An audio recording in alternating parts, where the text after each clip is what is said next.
Bismillahirrahmanirrahim. Assalamualaikum warahmatullahi wabarakatuh. Waalaikumsalam Waalaikumsalam warahmatullahi warahmatullahi wabarakatuh. wabarakatuh. Alhamdulillah wassalatu wassalamu ala Rasulillah wa ala alihi wa sahbihi wa mawalah amma ba'du. Ibu-ibu rahimakumullah, alhamdulillah pada hari ini kita kembali berjumpa dan insyaallah kita akan melanjutkan kajian kita dalam pembahasan 100 hadis buah karya dari Al-Ustadz Said Yai Ardian Syah Hafizahullah Ta'ala. Dan terakhir kita sudah sampai hadis ke 53 ibu-ibu ya. Iya Ustaz. Insyaallah kita akan melanjutkan di hadis ke 54.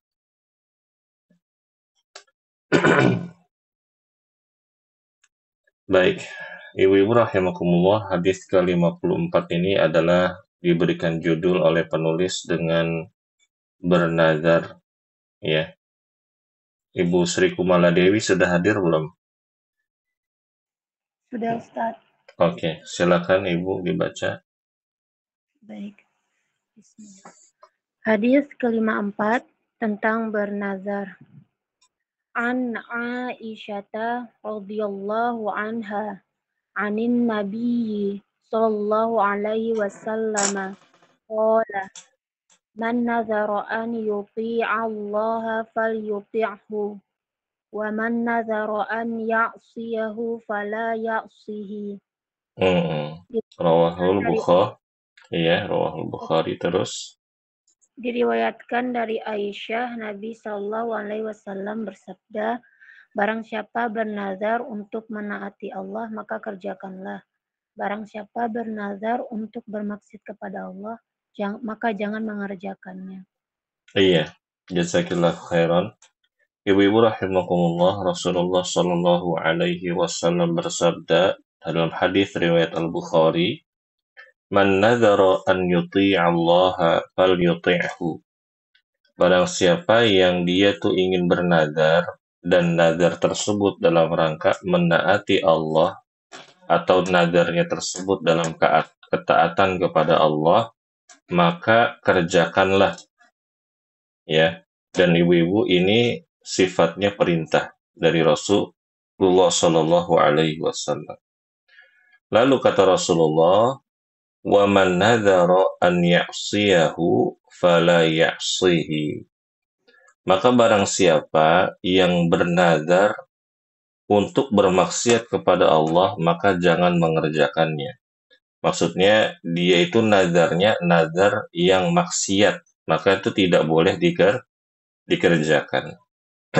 Nah, ibu-ibu rahimakumullah, penulis di sini menjelaskan yang pertama, bernazar itu artinya mewajibkan diri untuk beribadah dengan suatu ibadah yang tadinya tidak diwajibkan kepadanya, baik dengan mengharapkan ganjaran ataupun tidak. Seperti perkataan seseorang, jika saya lulus ujian atau saya mendapatkan pekerjaan, saya akan berpuasa sebanyak 3 hari berturut-turut. Atau ketika umur saya mencapai 40 tahun, maka saya akan mewajibkan diri, maksudnya dia itu bernazar ya. Ya, saya akan bernazar saya untuk sholat tiap malam 11 rakaat. Nah, ini misalnya ibu-ibu. Sebagaimana yang sudah kita ketahui, ibu-ibu rahimakumullah ya. Ketika orang tadi mengatakan saya berpuasa sebanyak 3 hari berturut-turut, ya, atau dia itu mewajibkan diri untuk dirinya sholat malam 11 rakaat, ini ibadah yang tidak diwajibkan atasnya, ya, hukumnya sunnah gitu ya, Bu ya. Nah, tetapi karena dia bernazar, ya, maka dia harus mengerjakannya. Yang tadinya status hukum ibadah ini adalah sunnah, atau status ibadah ini adalah mungkin hal yang dalam rangka dunia yang mubah gitu ya, maka itu bisa jadi wajib untuk dia. Ya. Dan ibu-ibu rahimakumullah, ini adalah hal yang lumrah di kalangan orang-orang ya. Mungkin dia itu saking bahagianya, begitu. Misalkan ada contoh yang lain, ketika ada seseorang sudah lama nggak dikasih keturunan, ya. Lalu dia dikasih keturunan sama Allah, alhamdulillah. Nah, si suami dia ngomong, ini kalau anak saya laki-laki nanti saya nazar, misalkan dia mau sembelih kambingnya 3 gitu kan. Kalau laki-laki itu kan akikahnya 2 gitu ya Bu ya. Tapi yang satunya lagi untuk sebagai tambahan, sebagai rasa syukur, begitu. Nah kalau perempuan, saya nanti sembelih kambingnya 2, begitu. Nah ini yang tadinya itu nggak diwajibkan atas dia, maka dia wajib mengerjakannya. Ya, wajib mengerjakannya, begitu. Ya. Dan yang kedua, ibu-ibu rahimakumullah, kata penulis di sini, hukum asal dari bernadar adalah makruh dan lebih baik ditinggalkan. Dan memang tidak baik ibu-ibu ya, kita banyak bernadar itu tidak baik. Dan kalau orang dulu itu memang sukanya tuh nadar. Ya, nanti kalau misalkan begini dan begini, saya mau begini. Ini orang-orang dahulu.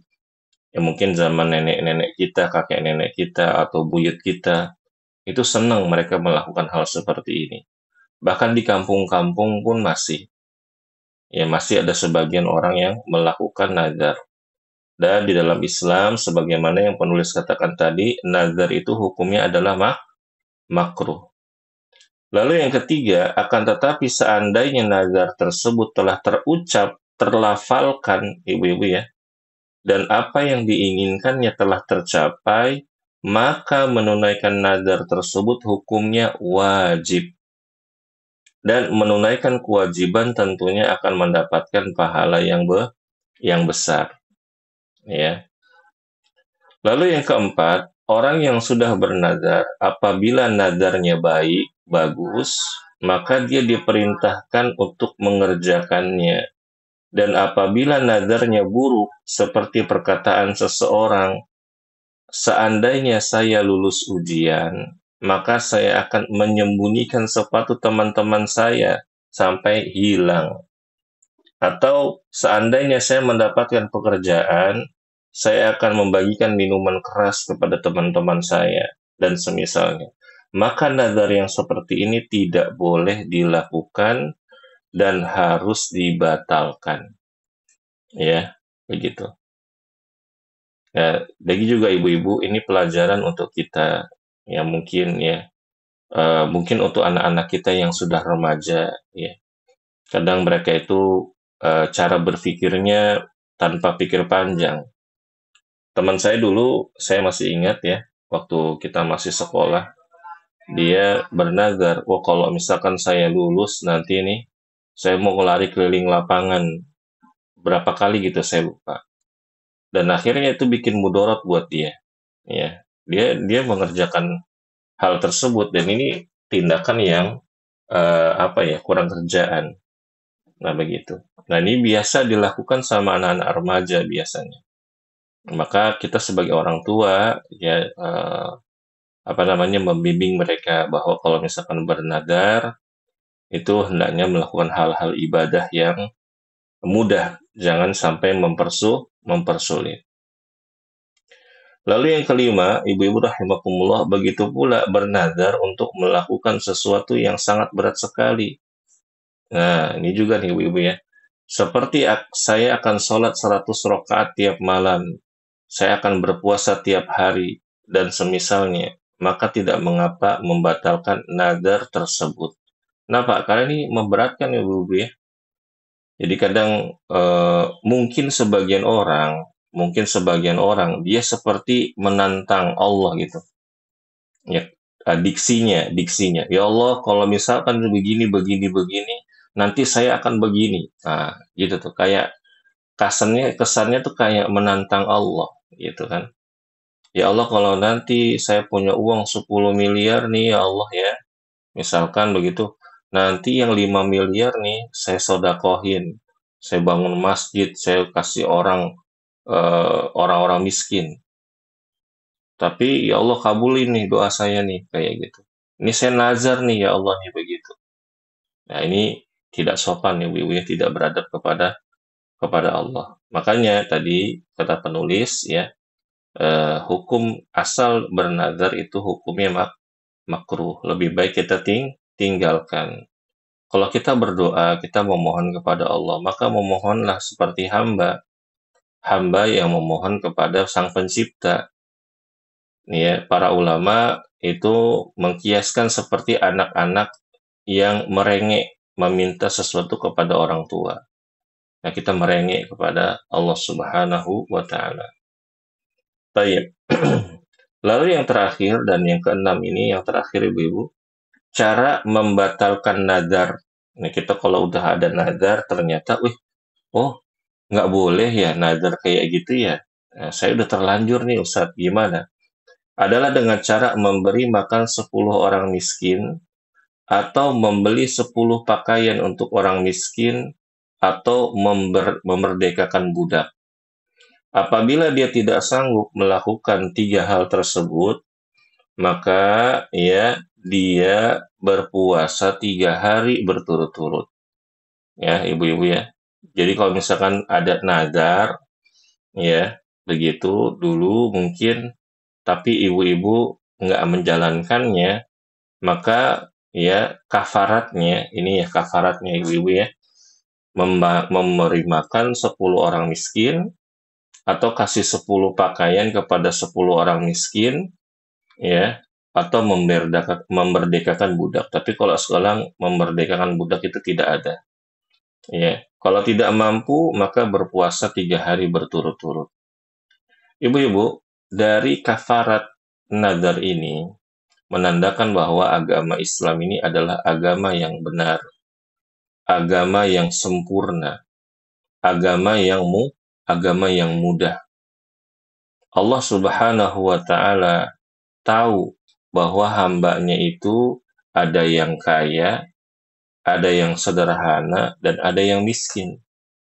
Ya, kalau misalkan ada orang miskin dia bernazar, ya, begitu ibu-ibu, maka bagaimana dia cara membatalkan nazar tersebut? Kalau misalkan Allah tentukan cara kafarat bernazar ini kalau tidak dijalankan harus kasih makan 10 orang miskin, sedangkan dia orang miskin, kasih 10 pakaian, atau dia memperdekakan budak, sedangkan dia orang miskin, itu gimana?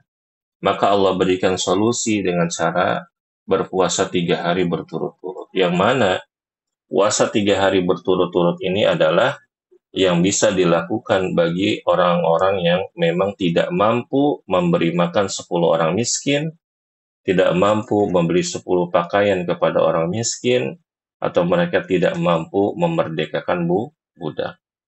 Ini hendaknya hukum ini menambah kepada keimanan kita kepada agama yang kita anut ini. Taib. Berikutnya hadis ke-55, Ibu Sri silakan dibaca. Hadis ke-55 tentang keutamaan bersedekah. An Abi Hurairah radhiyallahu anhu an Rasulillah sallallahu alaihi wasallam qala mana qasat sadaqatu min malin Shadaqatun min malin.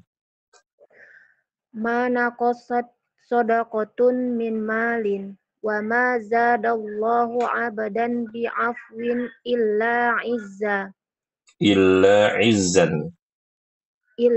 izzan. wa ma tawadha'a ahadun lillahi illa rafa'ahu Allah.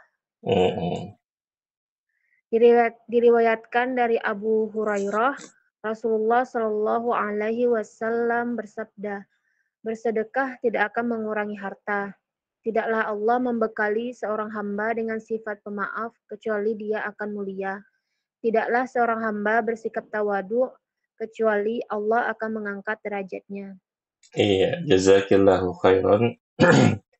Ibu-ibu rahimakumullah, Rasulullah Shallallahu Alaihi Wasallam bersabda di dalam hadis riwayat Muslim yang diriwayatkan oleh Abu Hurairah radhiyallahu anhu, "Ma naqasat min sadaqatun min malin." Ma naqasat sadaqatun min malin.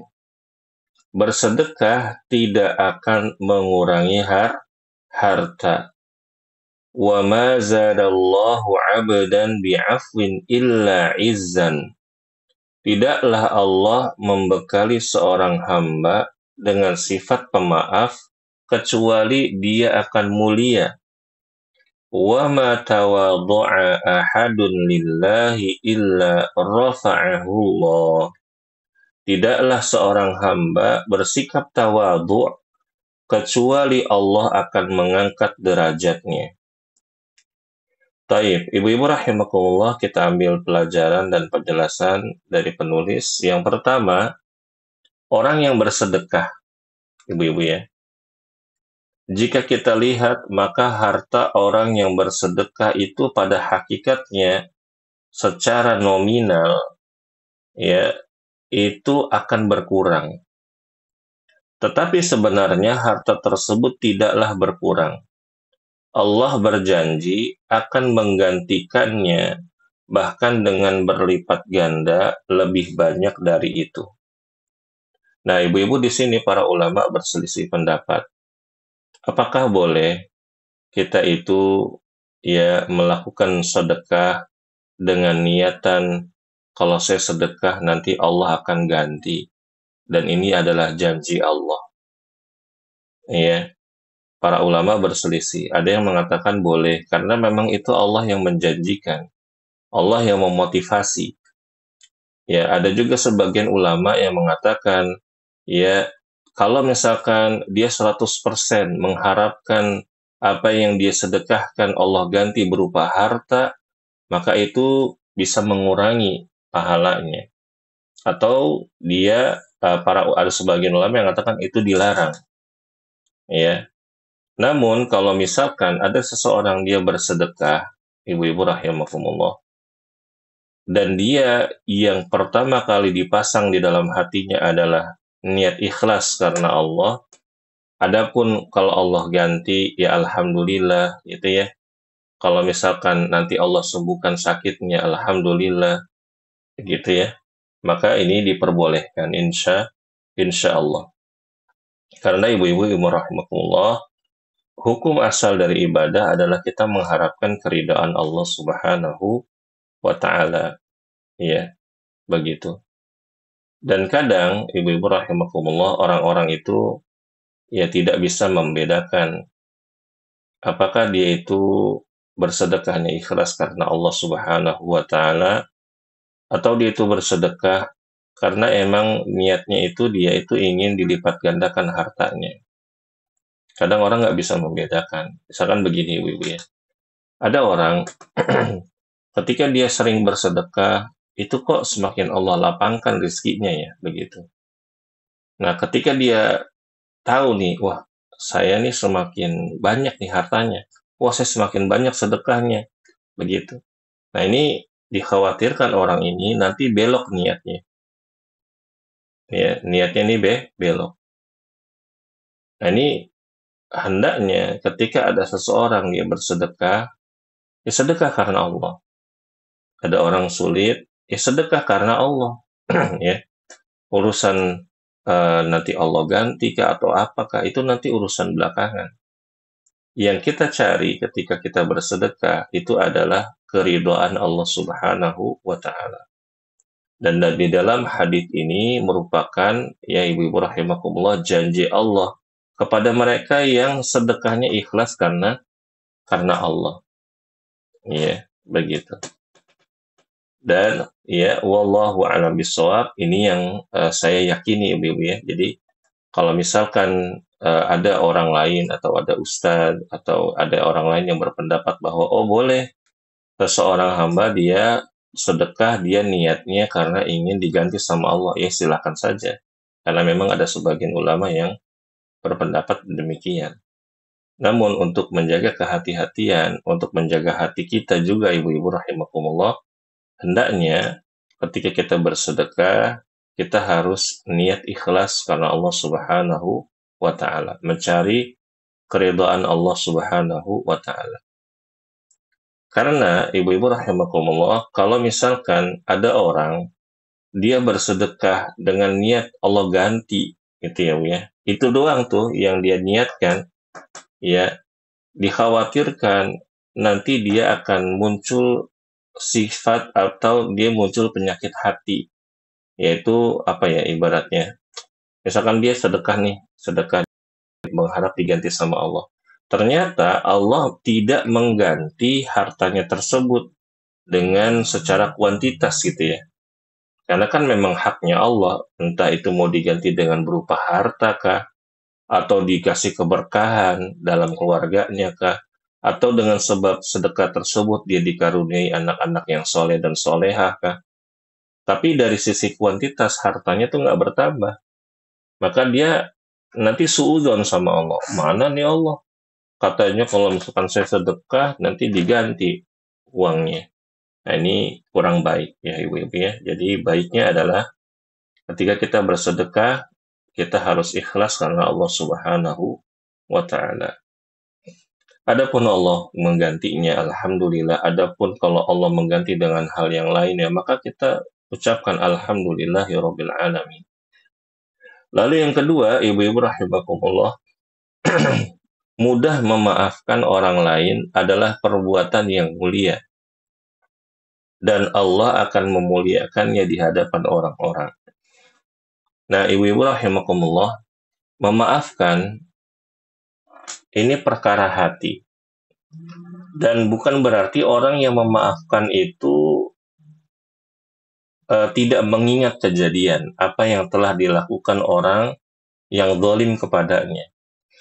Contoh, kisah sahabat Wahsy yang telah membunuh paman Nabi Shallallahu Alaihi Wasallam, Hamzah radhiyallahu anhu di perang Uhud. Ketika Wahsy masuk Islam, maka Rasulullah memaafkan Wahsy. Tapi Rasulullah itu nggak mau ngelihat Wahsy. Kenapa? Karena kalau lihat Wahsy itu akhirnya ya timbul sifat kemanusiaan ya Rasulullah. Entah dia jadi sedih, entah beliau jadi ingat, ya paman yang beliau cintai dibunuh. Akhirnya Rasulullah mungkin bagaimana kepada Wahsy. Akhirnya Rasulullah bilang kepada Wahsy, kalau bisa Wahsy, engkau jangan pernah menampakkan wajah di depanku.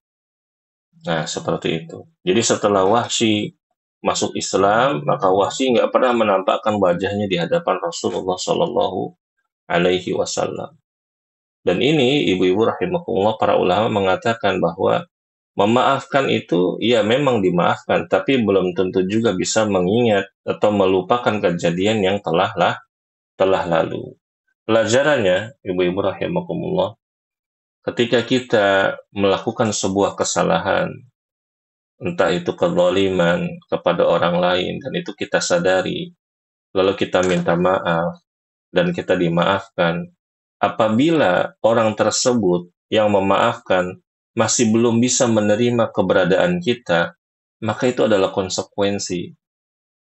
Ya, jangan malah kita beranggapan, wah dia mah maafinnya nggak ikhlas. Buktinya, kalau saya nyapa dia kadang-kadang masih cemberut aja. Katanya udah maafin. Nah, seperti ini orang yang tidak adil namanya. Ya, kalau Anda telah menzalimi seseorang, mungkin Anda mudah untuk melupakan tindakan kezaliman Anda kepada dia. Sedangkan orang yang sudah dizalimi oleh Anda mungkin terasa perih di dalam hatinya. Dimaafkan ya dimaafkan, memang sudah. Tetapi yaitu tadi ibu-ibu rahimakumullah, kita harus tahu diri. Ya, jangan malah nambah masalah. Ya, jangan malah tambah masalah. Ya, udah dimaafin tapi masih digibahin. Itu dia belum maafin saya, itu dia belum ikhlas itu maafin saya. Buktinya begini. Ya, ini namanya ya salah lagi, ya jatuh ke lubang yang lain. Dan ibu-ibu rahimakumullah, orang yang memaafkan orang itu akan Allah muliakan di hadapan orang-orang. Misalkan begini, ada orang eh, berkelahi atau ribut gitu ya. Ada orang berkelahi atau ribut gitu di tengah forum, ya.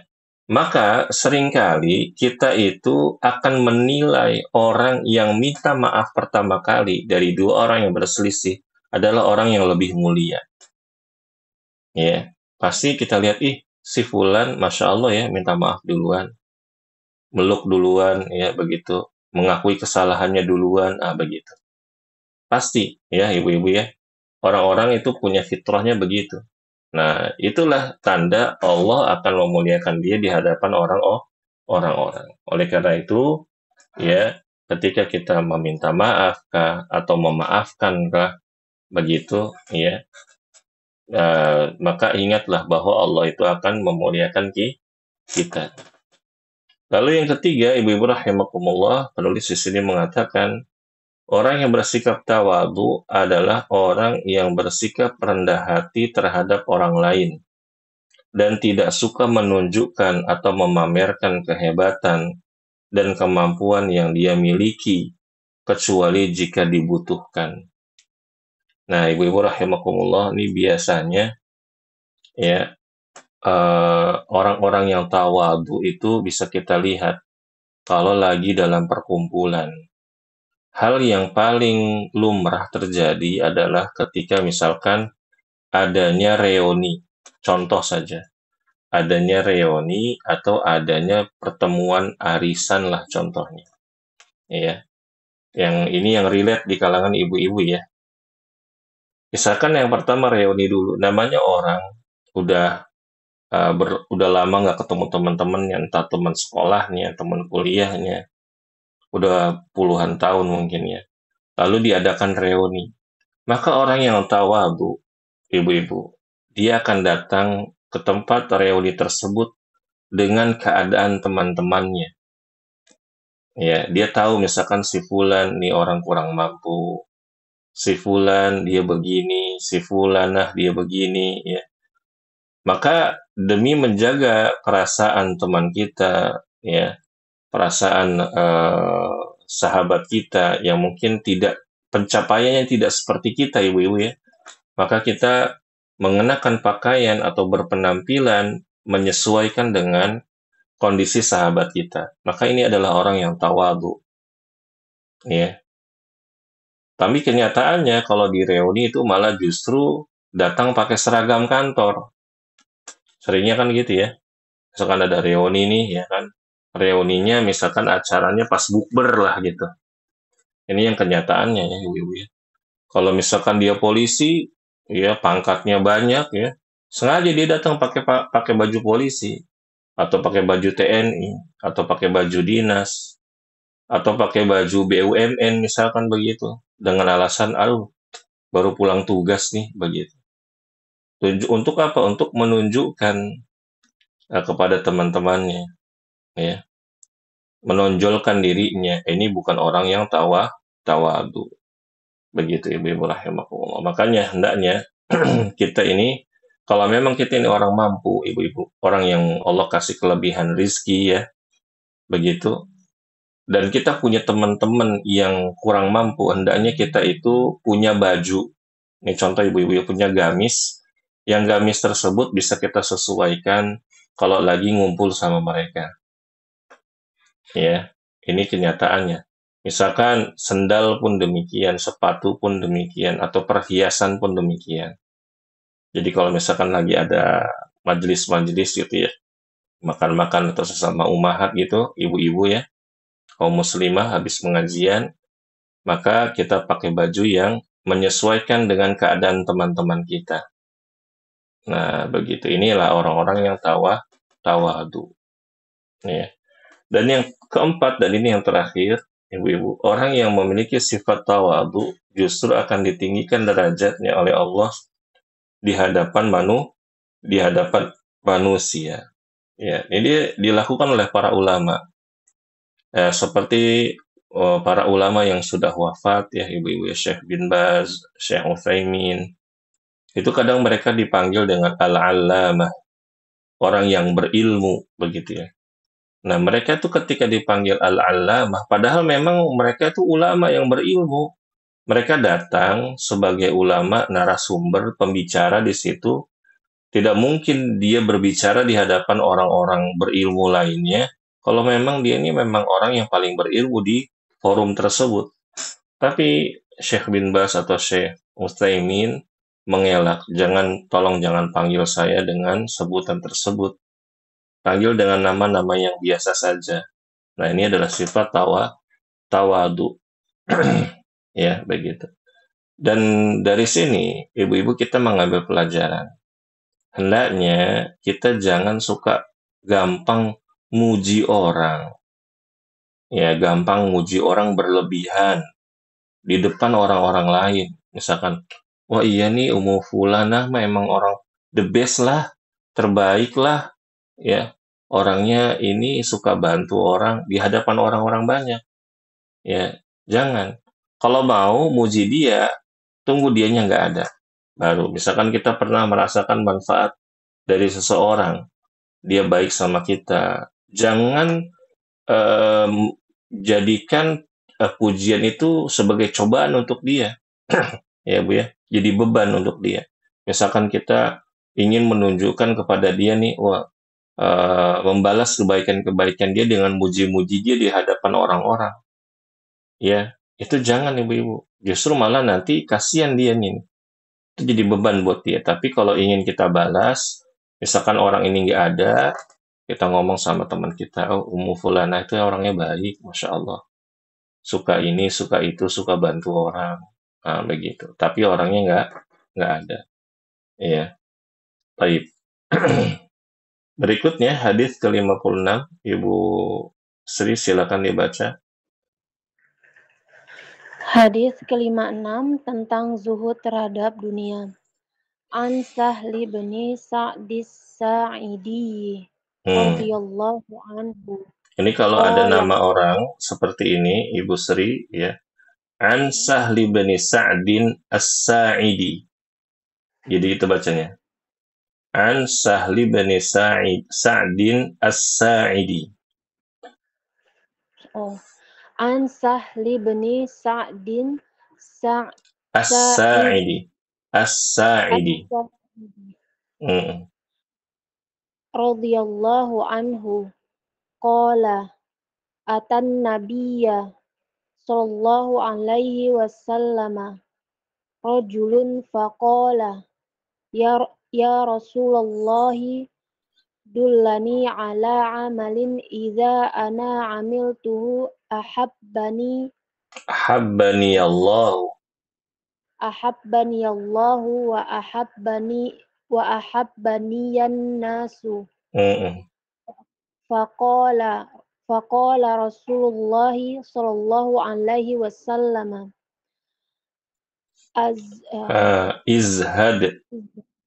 izhad fit dunya yuhibbakallahu wazhad fi ma fi aidin nasi yuhibbakan nas. Diriwayatkan dari Sa'd bin Sa'ad As-Sa'idi, dia berkata, seorang lelaki mendatangi Rasulullah Shallallahu Alaihi Wasallam dan berkata, ya Rasulullah, ajarkanlah kepadaku suatu amalan yang jika saya melakukannya, maka Allah akan mencintaiku dan orang-orang juga akan mencintaiku. Rasulullah Shallallahu Alaihi Wasallam pun menjawab, berzuhudlah terhadap dunia, maka Allah akan mencintaimu. Dan berzuhudlah terhadap apa yang dimiliki oleh orang-orang, maka mereka akan mencintaimu. Iya. Ibu-ibu rahimakumullah, hadis yang ke-56 ini diberi judul oleh penulis dengan zuhud kepada dunia.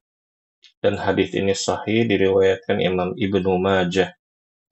Rasulullah Shallallahu Alaihi Wasallam bersabda, izhad fid dunya yuhibbukallah. Ya, berzuhudlah terhadap dunia, maka Allah akan mencintaimu. Wazhad fima fi aidin nasi yuhibbakan nas. Dan berzuhudlah terhadap apa yang dimiliki oleh orang-orang, maka mereka akan mencintaimu.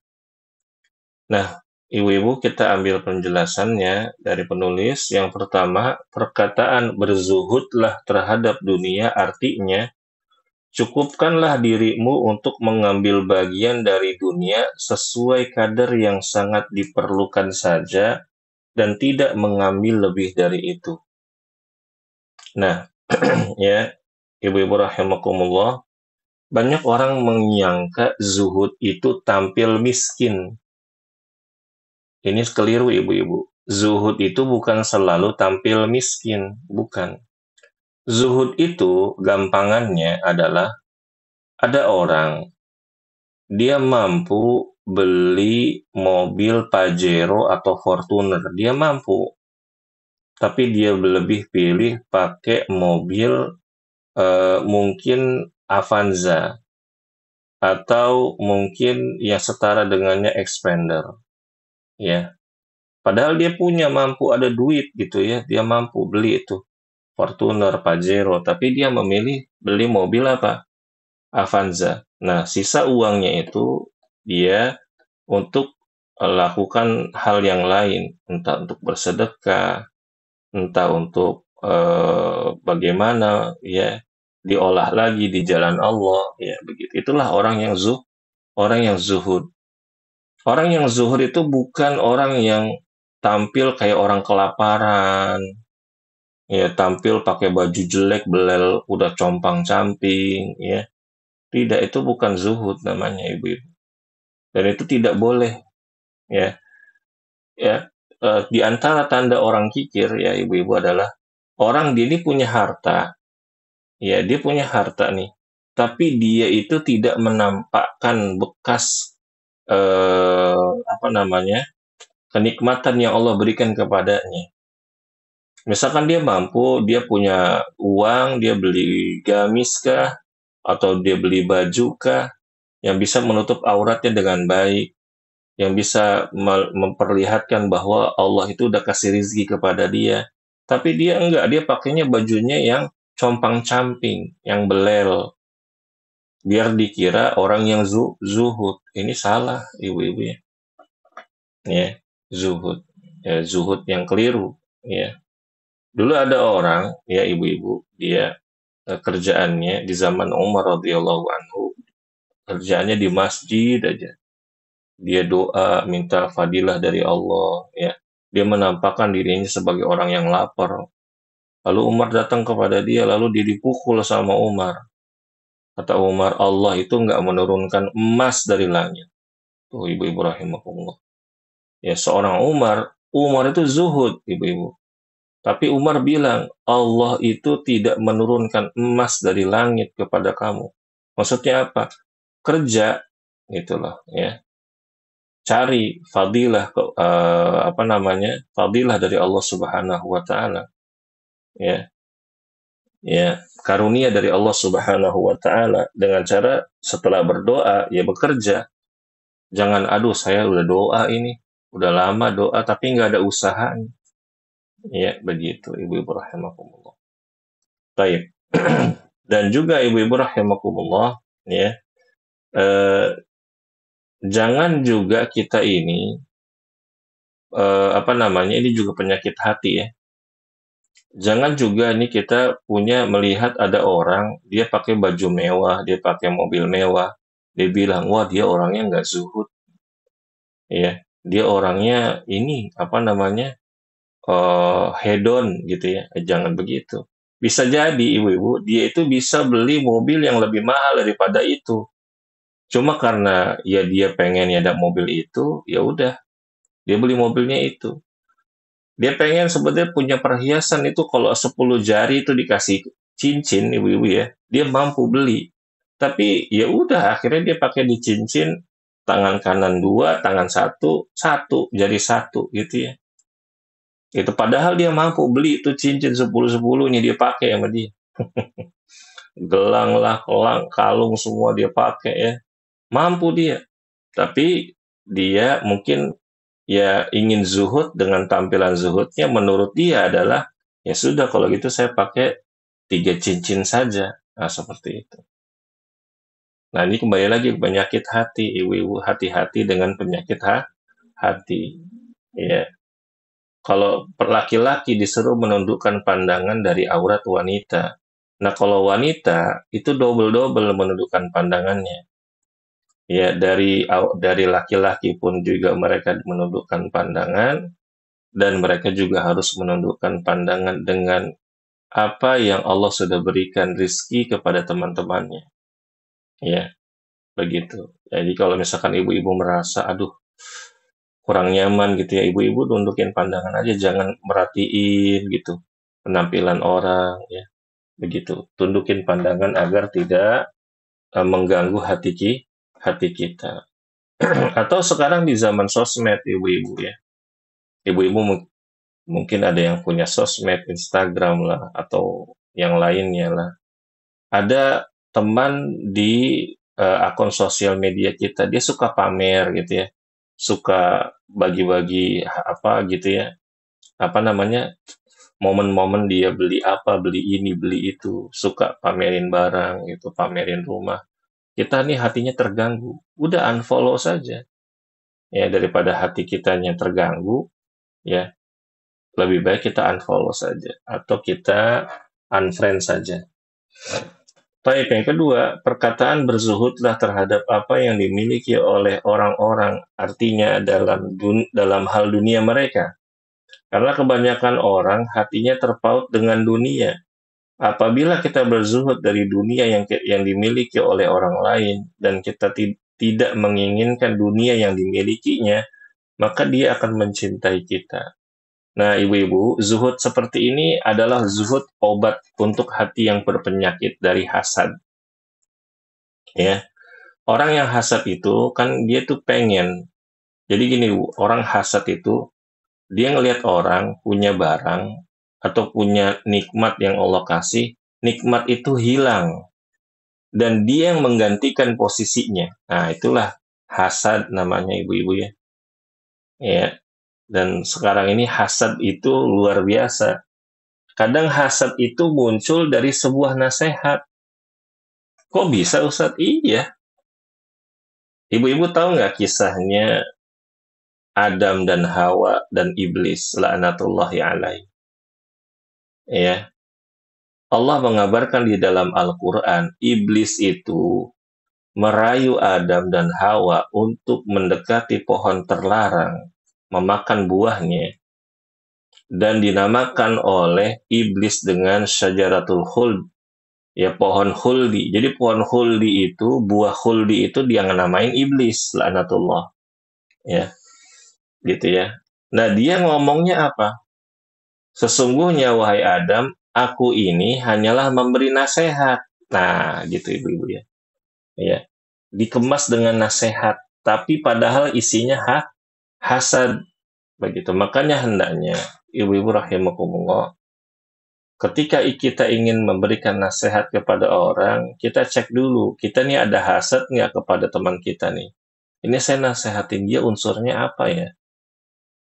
Nasihatin teman saya ini unsurnya karena ikhlas karena Allah, atau saya ini sebenarnya hasad sama dia. Nah, begitu. Kenapa? Karena kalau misalkan teman kita ini orang yang bertakwa, ibu-ibu, teman kita ini adalah orang yang rajin beramal soleh, dan dia orang mukmin, jelas mukmin ya, karena dia beramal soleh. Kata para ulama, firasat seorang mukmin itu luar biasa, ibu-ibu. Khawatirnya hasad kita tercium sama dia, kan kita yang malu, gitu kan. Jadi makanya hendaknya kita ini ketika melakukan ya sifatnya tadi nasihat atau bagaimana, ya kita cek dulu. Kita ini sebenarnya ada perasaan hasad atau tidak. Kalau ada perasaan hasad, udah ditahan aja nasihatnya. Bisa jadi dan nasihat tersebut dorongan dari hasad, ya. Dan akhirnya apa? Allah bongkar hasad kita kepada orang-orang, ya. Begitu. Dan ini juga ibu-ibu rahimakumullah, berzuhud dari dunia yang dimiliki oleh orang lain adalah kita ini gampangannya nggak kepengenan nggak irian sama orang lain, ya.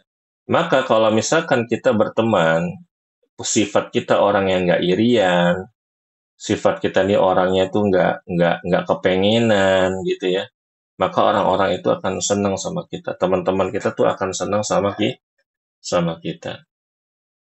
Lalu yang ketiga, dan ini yang terakhir, Ibu-ibu, sebagai seorang hamba, sudah sepantasnya kita mencari sebab-sebab agar dapat dicintai oleh Allah Subhanahu wa Ta'ala. Ini dengan cara apa tadi? Dengan cara mudah memaafkan, ya, dengan cara apa? Zuhud terhadap dunia, ya, zuhud dengan apa yang dimiliki oleh orang lain dari berupa karunia yang Allah berikan kepada mereka. Nah, inilah sebab-sebab yang mendatangkan kecintaan Allah Subhanahu wa Ta'ala kepada kita. Ya, Ustadz, kalau misalkan kita ini namanya kan manusia ya Ustadz, ya kita kan juga berbuat dosa. Kadang tuh ada Ustadz perasaan hasad sama teman kita, ya iri sama mereka. Itu gimana doanya? Gimana obatnya? Obat yang paling ampuh, ibu-ibu, adalah mendoakan kebaikan untuk mereka. Ya, ketika udah timbul hasrat di dalam hati kita nih, ada hasad gitu ya, ada iri dengki, langsung ibu doakan teman kita dengan kebaikan. Masya Allah. Semoga misalkan dia datang nih ke rumah kita pakai motor baru, ya, namanya sahabatan kan ya. Nah, temennya ini datang niatnya untuk ngasih kabar kebahagiaan teman-teman kita nih. Alhamdulillah nih kita aset dapat motor baru gitu kan. Namanya teman gitu kan ya. Ingin cerita dapat kenikmatan dari Allah. Qadarullah, ya, ketika kondisi saat itu kita nggak bisa mengkondisikan hati. Tiba-tiba ada aja perasaan iri gitu. Hasad gitu ya. Nah, gimana tuh caranya? Kata para ulama, doakan langsung ibu-ibu. Masya Allah, barakallahu fiik, ya Allah, mudah-mudahan kendaraannya ini membawa berkah, mudah-mudahan. Pokoknya doakan kebaikan. Lawan hasad itu sampai hilang, terus doain. Ya, begitu. Ya, ini ya cara yang paling ampuh dalam melawan hasad. Ibu-ibu rahimakumullah, karena sudah pukul 11, mungkin untuk hari ini kita cukupkan dulu kajian kita. Insya Allah pada pertemuan berikutnya kita akan membahas hadis yang ke-57. Sampai sini Ibu-ibu ada pertanyaan?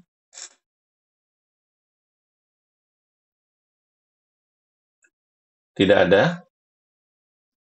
Baik, jika tidak ada mungkin untuk siang ini kita cukupkan dulu. Mudah-mudahan apa yang kita dengar dari penjelasan hadis-hadis dari penulis ya menambah ilmu kita, dan semoga ilmu kita menjadi ilmu yang bermanfaat, dan semoga Allah senantiasa memberikan keberkahan kepada kita dan keluarga kita.